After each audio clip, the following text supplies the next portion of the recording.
qaar ka mid ah salaadiinta cuqaasha boqorada iyo culimadiinka gobolka Sanaag ayaa kulanay maanta magaalada Ceergaabo isugu yimaadeen waxay baa ku wajahan siideynta oorida Sheekh Maxamed Cali Biixi u jeediyeen madaxweynaha Soomaaliland Axmed Siilaanyo taasi oo ay kaga codsadeen in oorida Sheekh Maxamed Cali Biixi oo muddo sanad ka badan ku xidhnayd magaalada Hargeysa isla markaasina aan hore wax maxkamada loo geynin la sii daayo dhanka kalena waxay culimadiinkan iyo salaadiinta gobolka Sanaag ku celceliyeen in loo tixgeliyo قودن waxayna soo bandhigeen qaar ka mid ah dacwada lagu soo oogay Marwo Bariir Xasan Cabdullaahi oo ah marwada Sheekh Maxamed Cali Biixi taasi oo ay ku sheegeen in dacwada loo haysto marwadaasi aanay ahayn dacwad sharciga waafaqsan waxana hadaladoodii ka mid ahaa shayni weyna Sheekh Maxamed Cali Biixi xaaskiisii gabadhaas oo xidhnayd muddo sanad iyo bad ku dhow aaninta maxkamad la keenin maalin dhaweyd markuu xaakimkii dareemay in la eriyo oo xukun dulmi iyo joor ku dhisan uu ku riday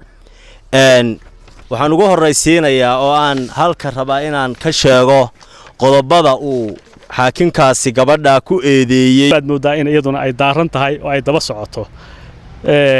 waxa aanu leenahay haddaanu nahay reer gobol Sanaag xukunkaas saa laga soo sheegay waa xukun aan cadaalad iyo insaaf ku dhicin waa xukun aan madax banaanayn waa xukun ay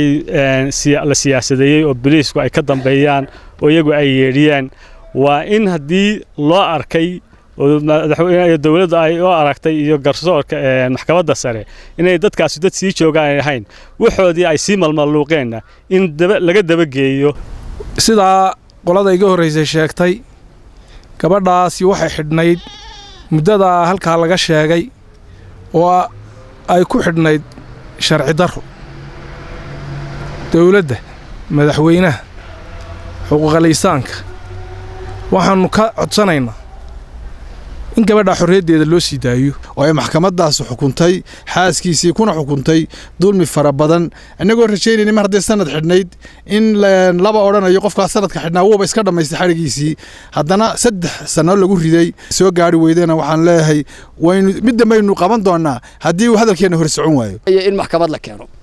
maxkamadii markii la keenayna waxay dhashay in sidan wax loo xukumo iyadoo wax loo cuskaday ilaa iyo hadda aanu isweydiinayno markaana waxaanu isleenahay waanu waliba la raagnay hadalkan anigu saan filayo intaana waxaanu islaahay waxba soo socda waxaanu leenahay qoladii garsoorka iyo cadaaladda waanu aragnay iminka waxaanu war ka sugaynaa waa aqalka looga taliyo dalka meel maxkamad xukumo waa dambiil markuu arkay in loo yaayo gabadha ku tuntunsaday waxaanu leenahay xukuumadda ilaa madaxweyne ilaa bahda cadaaladda hal laga daba tago xukunka oo gabadha la leeyahay waa bukaan ولا لا جوجل بالودي ده وجوالا لقى طوريا يا ما هبدا حد قف قدام بقى حتى صار ما قال كرو ده لسيد ايو oo od suuye in la sii daayo